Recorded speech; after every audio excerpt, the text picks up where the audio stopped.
Have you ever found yourself in the eye of the storm where chaos reigns and you have no choice but to adapt or be swept away? This episode of the Scenic Road podcast is going to be powerful. Join us as Laurin Mariani guides us through harnessing chaos and rage for personal growth and self-discovery. Hi, and welcome to the Scenic Route podcast, where we believe in embracing life's journey with purpose, curiosity, and a bit of potty humor. I'm an uncool mom, and I'm always looking out for that perfect slice of gluten-free rhubarb pie. Every week, I get the joy of sitting down with dreamers and doers who dare to take the road less traveled in pursuit of their own magic. Together, we dive into the inspiring stories of soulful entrepreneurs and visionary leaders who boldly share their beliefs, lessons, and fuck-ups. Excited? So am I. You're exactly where you're meant to be. And now, let's take this conversation off the beaten track. Laurin Mariani is a remarkable individual who possesses a unique blend of talents as a soul activator and psychic alchemist. With her exceptional abilities, she fearlessly explores uncharted territories to uncover solutions where others rarely venture. Each day, she courageously pushes the boundaries of her gifts, delivering transformative and sacred healings to countless individuals seeking inspiration. Laurin's journey led her to develop the remarkable Soul DNA Mastermind. During a challenging period in her life, she found herself in a position where she had no option but to rescue herself. It was through this experience that she discovered a profound realization. By embracing her true identity, her soul's essence, she became an extraordinarily powerful creator and author of her own life. Laurin, for people who are listening in and might not know you, like where you're currently at on the scenic route of your life and business, what's currently on your mind? Currently, I have just done a massive personal development trip where I eliminated chaos out my life. Oh, tell me more. Freaking handle. We recently went away. I came back. My passageway was flooding with water. And I was telling my business partner, and she's like, dude, the fuck, every single time you go away, like you get back to the situation, like, what is it with you and chaos? And I was like, it's fine. We can manage it. And she's like, just because you can doesn't mean you should. And I was like, oh no. It was. And, my integrity and my soul, like, kind of take responsibility very easily. And that's one of the things that I teach. And so at that point, I couldn't defend it because it hit a nerve that I had been so accustomed to living within that nerve and within that space where chaos is my normal. Because when everything is chaotic around me, that's when I perform my best. That's when I my best. That's when I problem solve my best. And so I love that state of chaos. And then she was like, just because you can doesn't mean you should. And I was like, oh, no. Yeah. So that's always my sentiment too. When people tell me something, I'm like, they're right. But oh, nah, no. So that's been the thing. So I've just literally got out of like a 3-4 week personal development journey where having a look at where chaos comes from. Is it linear? Is it generational? Is it, past lives? Is it within my soul DNA? Is it, is it something I'm attracted to? Is it something I'm addicted to? Is it something that I like, where the hell is this coming from? And I'm through the other side. I was saying it's the most surreal experience, almost a bit like the Matrix. I'm still trying to figure out like where the hell that came in from and what the hell happened. But it was just the most incredibly freeing experience to realize that. I love this. Go through life. It doesn't matter where you are in your personal development journey. I was on a podcast last night and I was explaining that we assume that if you are a therapist that you've got your stuff together. Don't. Like, I'm not even afraid to say that. Like, I don't have all my ducks in a row. Like, they're everywhere. And that as long as they're all in the same pond, I'm good with that. But yes, absolutely. As long as they're still all seeing each other, it's fine. Yeah, and as long as we can kind of see them all, we're all good. Yeah, and it was just that the realization, where somebody said to me, "Laurin, everything's so perfect in your life," and I stopped them and said, "No, no one. Pick a celebrity, message that celebrity, and find out what's wrong with them." Everybody is going through stuff. The difference is some people just choose to take responsibility for that stuff and work through it so that they can help others. Yeah. And I mean, it's easy to be tempted to think that way, right? Because I mean, social media, hello, right? Like so many of us are trained like, oh, we cannot show like I feel there's quite a cultural agreement on what kind of feelings I can show and what kind of feelings I cannot.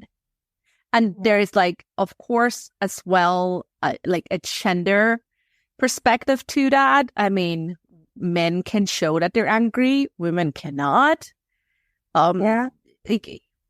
It's just like, oh no, and you're already too much, you're hysterical, you're whatever, right? And then you get put on these labels of like how people think you are, and it just gets a whole lot of life out of there. It does. That's the thing. And I think I really realized that within my chaotic journey, like what is chaos? So one of the things was that I had to have a conversation about boundaries and that my boundaries. And I had put in energies like to stop me from dealing with any chaos. Do you know, I realized that having the conversation is chaos. Oh, I know. My desire to problem solve that and to put in my boundary was going to be more chaotic than just walking away. And I was like, oh, wow, like I can yeah, pretty effectively, and I'm able to put in boundaries very effectively, and I'm brilliant at what I do. But for me, I was just like, wow, that's an entirely different energy, that because within my program itself, and I think within the Soul DNA program itself, I never really realized that this is where it would get me to the point where I would just shed layer after layer after layer after layer. And there's just the same way there's infinite past lives, there's infinite generational stuff, there's infinite layers to personal development. And just as you think you've nailed one, in comes another one, and in comes another one. So it's an entirely different thing to see the beauty in that. Yeah. And not get kind of like, I don't know, sometimes I feel people have almost like we're also in this like capitalistic hustle culture that we're even see healing or personal development as like a checklist, a step, then step next, step 2, 3, 4, 5, whatever. And if we cannot cross it off, then we fail or something. I don't know. Right? And it's just not working like that. Because that in itself created chaos. You know, like that was where you've got these to-do lists. And I'm a very driven person. I'm a very goal-orientated person. But I realized that it's okay that some days I don't work. It's okay that today I cleaned out my kids' bedroom cupboards because it's just been a day. And it wasn't that anything has happened. It's just on my personal development. I just needed downtime. Mm-hmm. And so I was like, I want to remove more chaos out of my life. Show me where there's chaos. And I was like, actually, the kids' cupboards needed to be cleaned. So let's just like do that. And everyone's feeling so much better about it. And I was like, oh, that's not even on the list, but that's probably the biggest impact of all, you know? Yeah. Yeah, that's so interesting, right? Like when you're kind of like you're making a list of like, okay, how to reduce chaos. And then you like consciously think about it. But when you intuitively ask yourself, okay, where is chaos to be? Where's chaos? Where is like something not in alignment or out of whack? It might show you something different. So different. So different. And I mean, my kids' codes, it was insane. They've like kept every piece of paper since they were born. And today they were both like, because it's in alignment, right? Today they were both like, Mommy, we just decided today that we just need to get rid of it all. And Some stuff we want to keep, some stuff we don't. And I mean, there's piles everywhere at the moment, and that's okay. Like, we're just going to bin bag it all up and put it all, to be collected, and that's fine. But it's when I think sometimes we get so focused on our own lists that we don't, like you say, make those soul-based decisions on our intention can be to declutter and to remove chaos. But where that takes should be a soul-based, answer on where we need to go. Yeah. Yeah, that's it's same as in business, right? You can have the strategy and like all the strategic pieces and bits, but you kind of have to decide what feels good for you and when it does feel good to you. Otherwise, the strategic pieces are piece of paper. It is, and it just won't work. That's the thing is, and I think sometimes I wrote down something. Let me read it to you. I wrote down something please. really. Give us a download. This is an incredible download, actually. My downloads always come when I write, and so this for me was pretty profound. I'm just trying to find it. It was insane. When we talk about responsibility and link it to an emotion, we suddenly find ourselves experiencing raw emotions, ones that trigger us to cast blame, make excuses, and run from hard choices. We assume responsibility is an outward act that will result in an inward peace. However, it is when responsibility ignites an inward trigger or an anger that we should pay attention. When we pay attention, our external actions and the rage behind them will soon ensure that we face the inner struggle of turning to ourselves to accept our role and responsibilities of change within. It was like I was having a chat with a friend about responsibility. And as we were talking, it was the whole, but that's so-and-so's responsibility. But they behaved like that. And, but that person made me feel like that. And I said, where are you taking responsibility? And she's like, I have nothing to take responsibility for. And I said, the fact that it's caused a trigger within you is telling me that it does. I don't care what that is, but the minute I just ended it with, the minute you feel you want to blame, stop. Like, don't even find out who you're blaming. Just stop. Just stop. And just take responsibility within that. That is your soul's way or your human way, actually. It's your soul's way of communicating, take responsibility. It's your human way of saying, blame someone else. Yeah. And like, how often do we do that? Like, even unconsciously, or like, it's the easy way out, right? Like, oh, this is like that, and it's always been like this, whatever.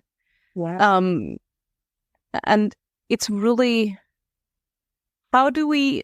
So, I think there are two really interesting topics there. Like, one, really talking about more of the concept of responsibility and like really crass responsibility, right? Not just like, oh yeah, I'm accountable, but really like going all the way, and how we navigate that. And also, you said there's something interesting about like anger, right? That this is often like a telltale sign or like a telltale emotion of, ooh, this is something where we can look at and we can look deeper and just seeing like, why do we feel anger? So how do we go about being crass responsible for our feelings and then ultimately our actions? Like, how do we start to entangle that and how to approach that? So we were just discussing that this morning about the consequences of doing Soul DNA. There's the consequences of doing the program.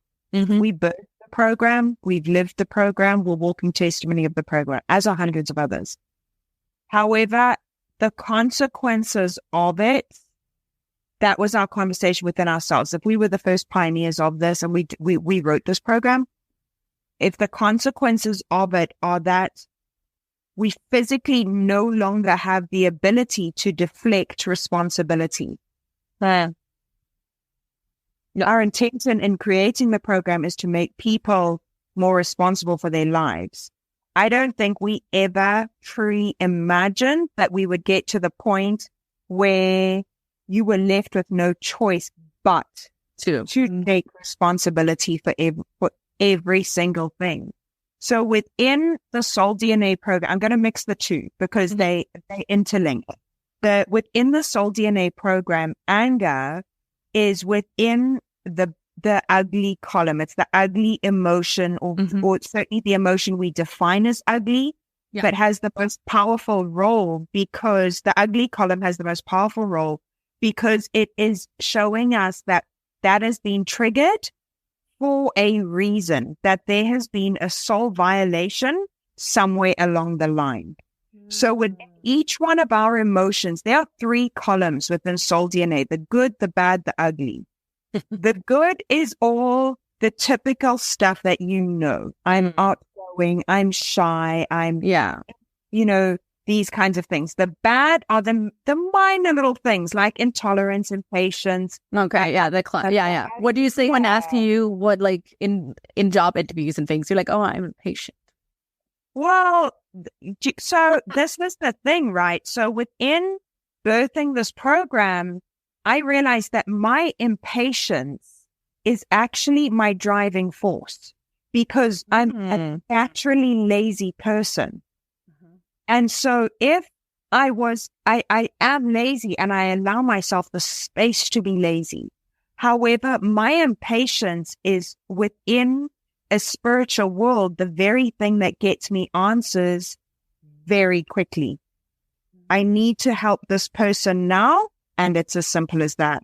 So I don't have the patience to be waiting for an answer back. I want it now. And that energy is what brings it now. My impatience. Okay, yeah. Understand what you mean, the striver. Yeah.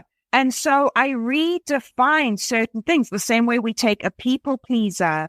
We all are like, oh, I'm a people pleaser. I nail it. And I'm like, and how do people feel about I'm not. I'm absolutely. But that's the thing, is like, well, how many times have you violated your soul in people pleasing? So if you take people pleasing or perfectionist, another one that's huge. Yeah. And we ignore the triggers of the perfectionist or the people pleaser. We ignore them again and again and again. That is called a soul violation. We then move to intolerance, into the bad. From the intolerance, it starts getting stronger and stronger and stronger. Or we jump into the ugly, where anger rears its head. We then, the minute we get angry about something, we start laying blame at everybody else. Well, I've committed to too many things because they asked me this, perfection, I can't achieve it. Or we look to social media, as we mentioned, and where does perfection come from? And so we always look externally to validate our reason behind the outburst. Because that's responsibility, right? If we can identify it externally, we're then able to put in a boundary with it. It doesn't work like that. The fact that responsibility is, it has triggered something within me, and I need to take responsibility for what that trigger is. If my people pleaser is responsible, what do I need to do to fix that? It's not about everybody else. If my perfectionist is the trigger, what do I need to do to fix that? And so suddenly, if my chaos is constantly around me, and you just become super, super heightened in every single sense and emotion, because you have the activations within it leave you with no option. Okay. You cannot outrun yourself. No. What it is. No. You can also not put stuff under the carpet. It's not going to work. It's an impossibility. That's the thing. And so when I looked at my chaos, it was my normal, right? Mm-hmm. It was my normal. So I didn't even know it existed. It wasn't until somebody else pointed it out. Yeah. And reflected back at you like, actually, Laurin, you're doing this. Do tons of people go through this amount of shit and they're like, yeah, but doesn't mean you should do that. Or like actively cultivate it. That's the thing. And I think when we talk about responsibility, we put personal development into that. We put therapy into that. We put exercise, diet. Yeah, everything down to recycling, right? Like it is. I had a lady like chatting to me about her diet the other day and her meal planning. And I just said to her, like, have you just opened the fridge and asked your soul what it wants to eat for the day? And no. So I was like, do you want to try that? Like, it's going to be so much easier. Like, have all the healthy stuff in the fridge, but ask your soul what it wants. Like, our bodies are just the vessel. And yet we've developed this entire personality around society and being human that we've actually excluded our soul altogether. Just start making soul-based decisions and start asking questions. What do you want to eat today? And it's easy to ask, what do you want to eat today? Like you're talking to your best friend until it becomes so ingrained within you that you can say, what do I want to eat today? Yeah, I think that's a good workaround to really see your soul as a separate being for the time being, right? Like just, okay, third person speech, while you're kind of like adjusting to that, because it's quite a change. I mean, I call it intuitive eating, but I mean, it's basically same. So that's my approach as well as in business. But I mean, everyone has different areas in their life where this is easier or it seems impossible, right? Because of all of our conditioning. So, and I love the example that you brought with eating, because that's where almost every one of us has some shit around. Like how, and I feel it's a more or less safe area to start, unless you have a serious eating disorder, then might not be the best place to start. But how do we go about this? Are we just really opening the fridge and asking our soul what it needs? And I think, so many people ask me, but I don't know what my soul sounds like. If you were to picture Jiminy Cricket, is it from Pinocchio? There was a little cricket that sat on the puppet's shoulder. Yeah, I guess. Yeah, I think. Yeah, it's Pinocchio. I think so. Yeah, it's your conscience. It is like, just picture right here the first thing that pops into your mind. That I can guarantee you that will be the answer. But we've never been taught we question intuition. And it's not until something goes right or wrong that we're like, oh, I knew it. Retrospectively, like. Exactly. And so now I'm saying, well, let's bring it all the way forward. And the easiest way, I've used this example so many times. If I was to say to you, hey, Jennifer, tea or coffee? Tea. What if I didn't offer you tea? What if I said, hey, do you want some coffee? Sure. You have just sacrificed your soul. Yeah. Because coffee would have been fine enough. Well, the rest of the conversation you and I are going to be having, you're actually not paying attention. All you're doing is thinking, I fucking hate coffee. And I just asked for tea. What was wrong with me? Why was I not standing up for myself, even in this tea thing? Why don't I just put some tea bags in my bag and just say, hey, can you just boil me some water?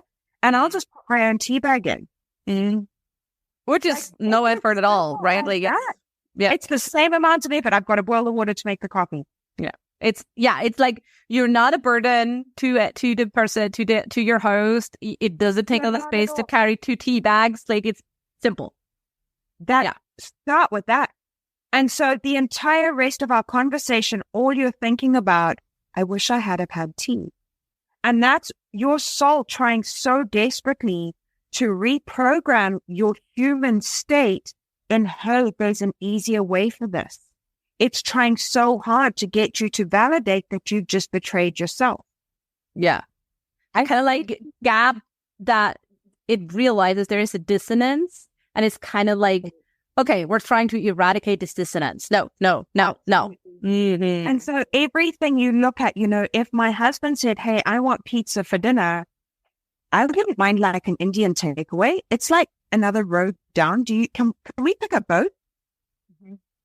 Yeah. Well, I suggested pizza. No, I understand that, but the Indian takeaway is right there as well.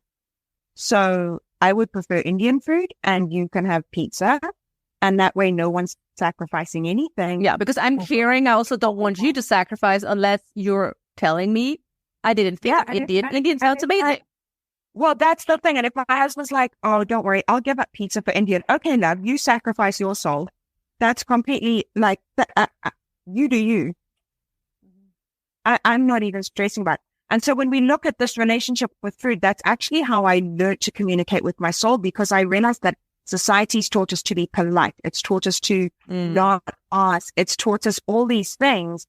And I was like, I did social experiments with it. I was like, hey, do you mind if I ask what coffee it is? I'm really fussy with my coffee.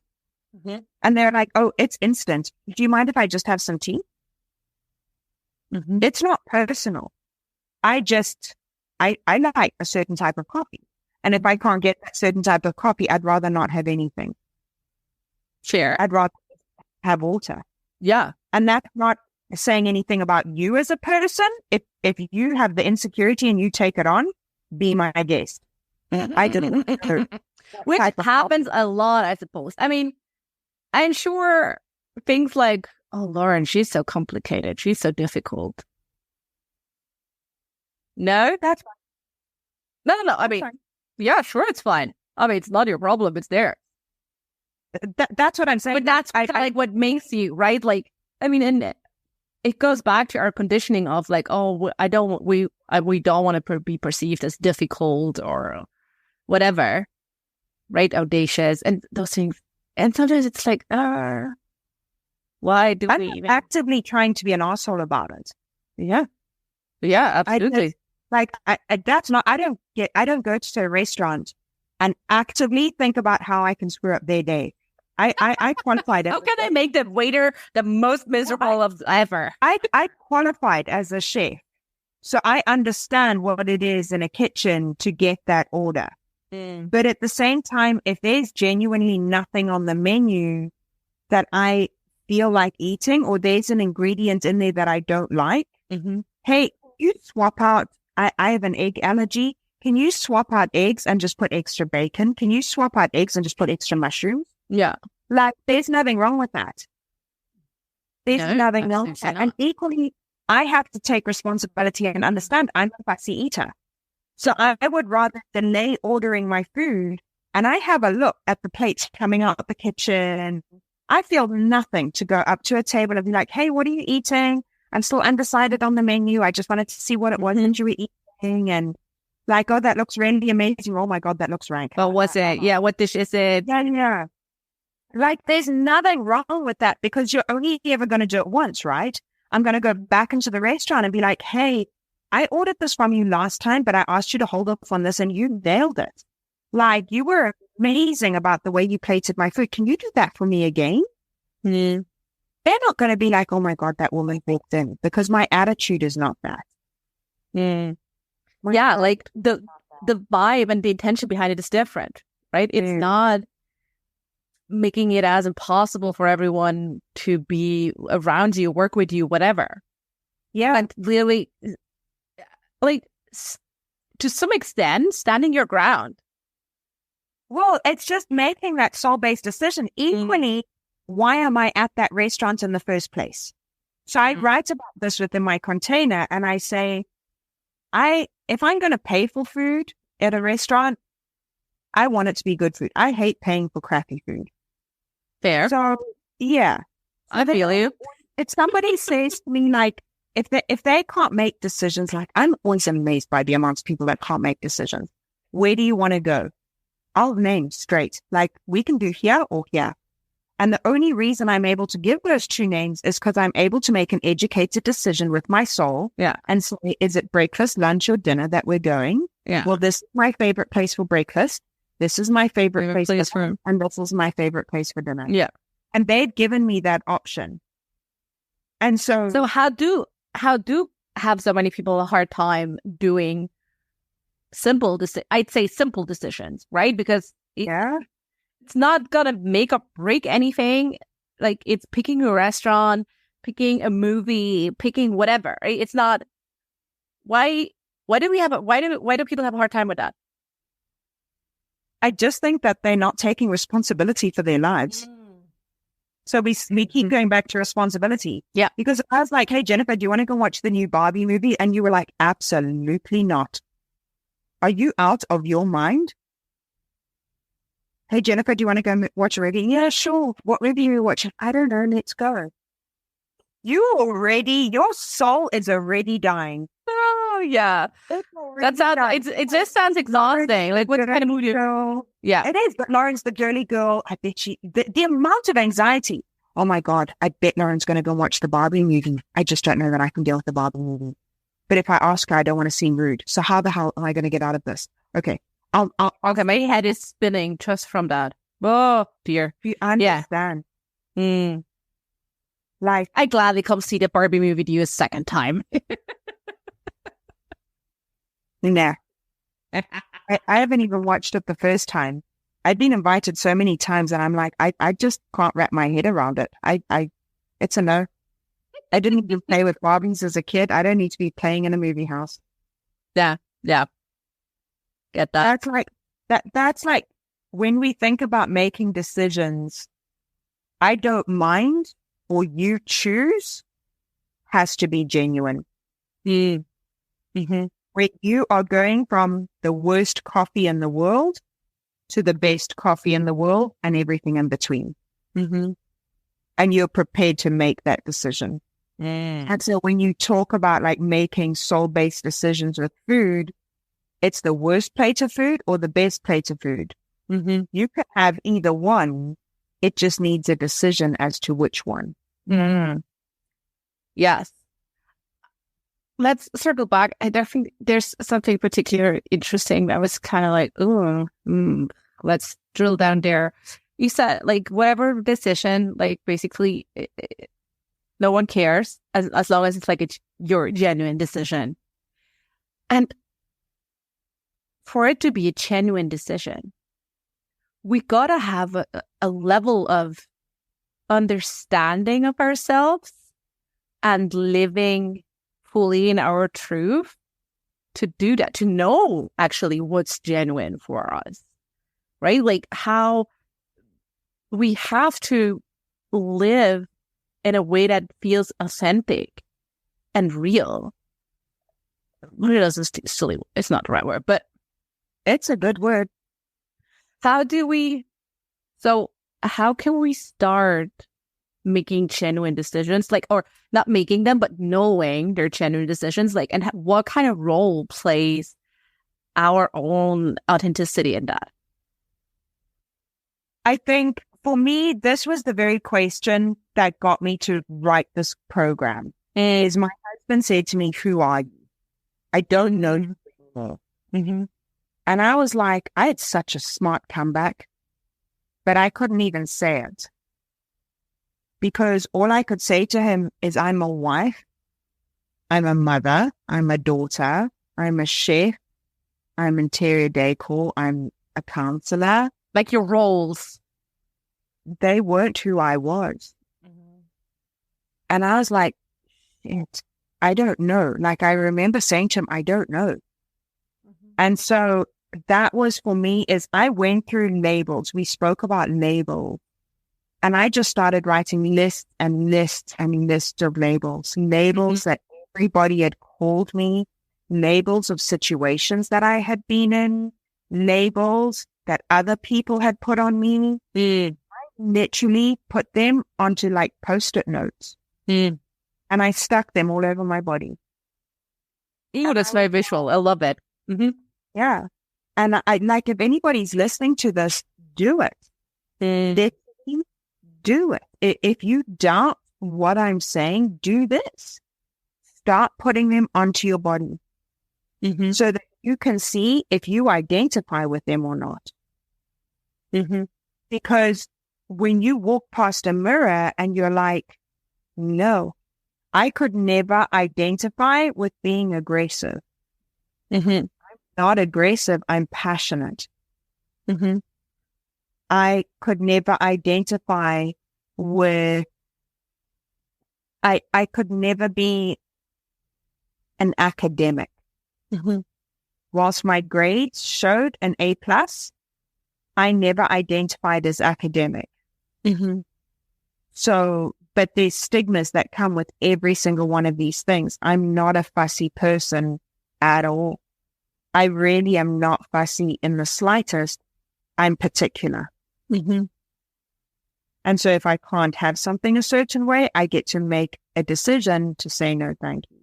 And so when I had all these labels all over me, I could take off the ones that didn't resonate and I'd be left with ones that did resonate. And that was kind of the foundation for the entire program.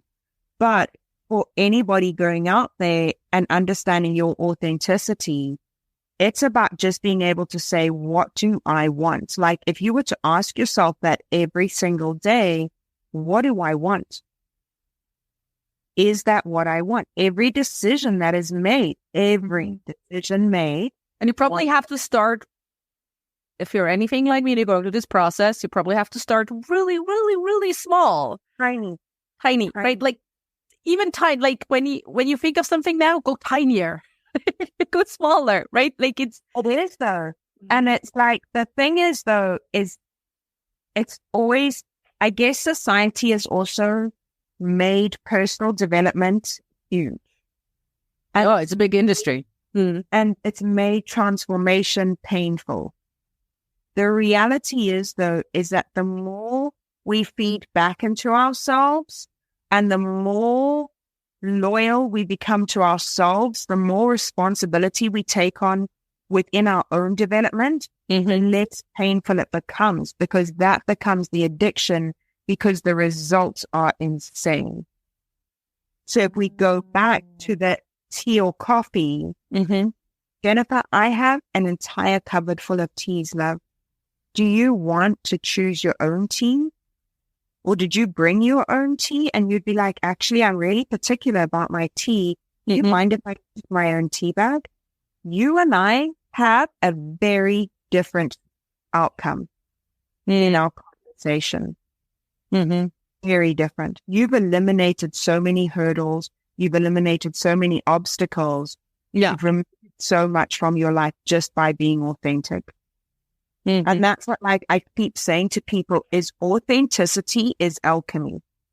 I love this. Yes. I agree. We are able to show up authentically in who we are.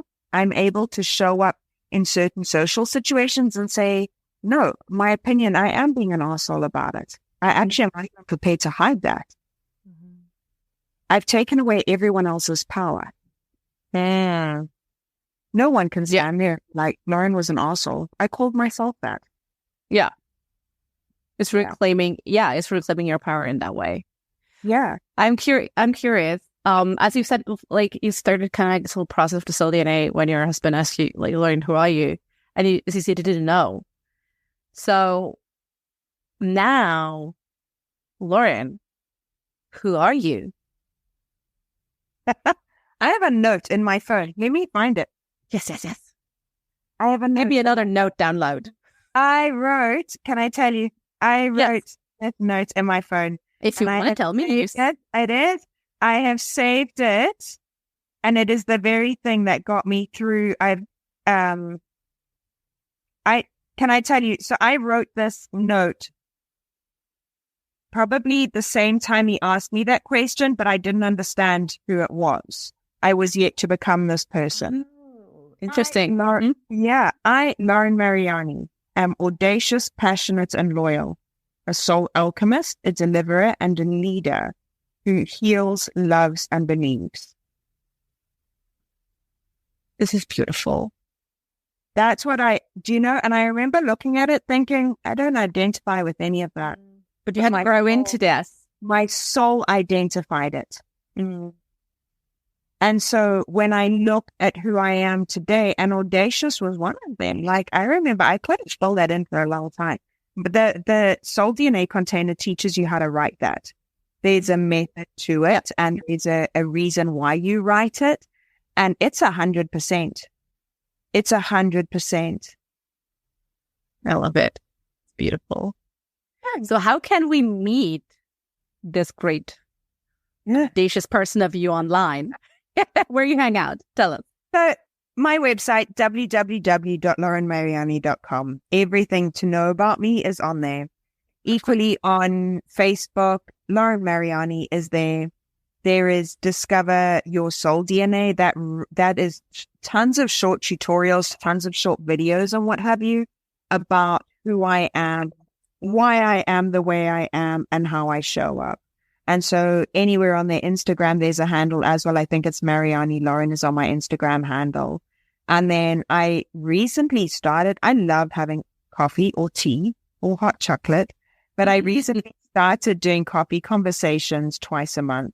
And that's where we discuss really deep stuff about where we're at. I think September's got some incredible content in it.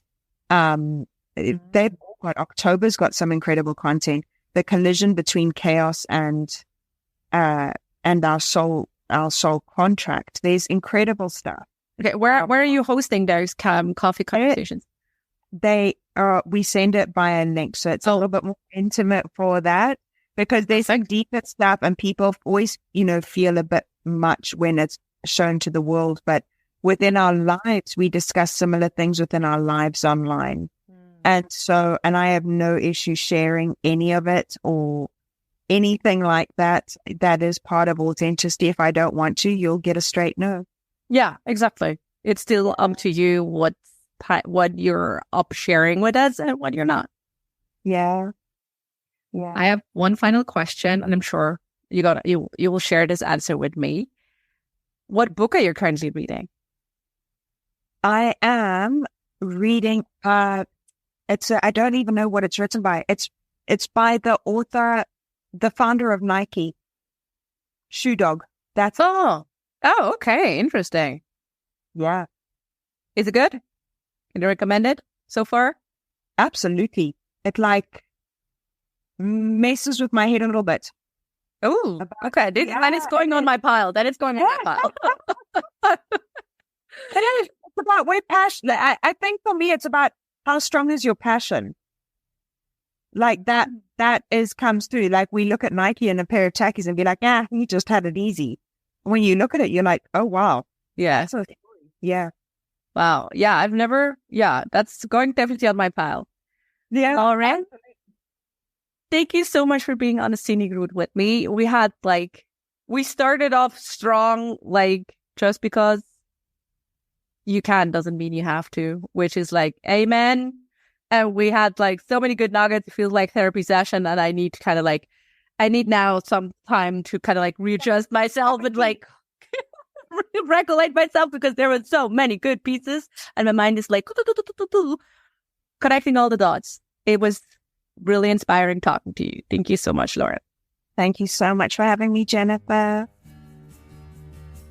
And just like that, we've reached the end of another journey together on the Scenic Route podcast. Thank you for spending time with us. Curious for more stories or in search of the resources mentioned in today's episode? Visit us at scenicroutepodcast.com for everything you need. And if you're ready to embrace your scenic route, I've got something special for you. Step off the beaten path with my Scenic Route affirmation card deck. It's crafted for those moments when you're seeking courage, yearning to trust your inner voice, and eager to carve out a path authentically, unmistakably yours. Pick your Scenic Route affirmation today and let it support you. Excited about where your journey might lead? I certainly am. Remember, the scenic route is not just about the destination, but the experiences, learnings, and joy we discover along the way. Thank you for being here, and I look forward to seeing you on the scenic route again.